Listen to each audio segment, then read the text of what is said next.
Hey, welcome back. In this video, we're going to talk about comments. Comments are very important as you go further in terms of whenever you're writing code for bigger and bigger websites. All right, comments are going to help you in terms of organizing or understanding what your code does. All right, so let's look at comments. All right, super quick. Let's start the timer.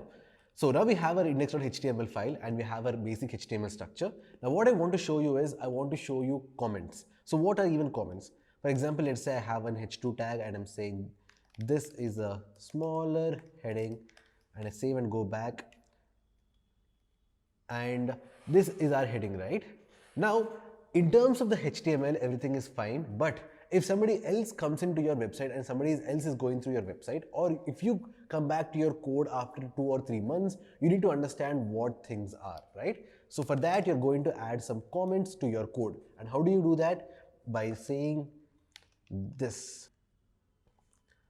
This is how you add a comment.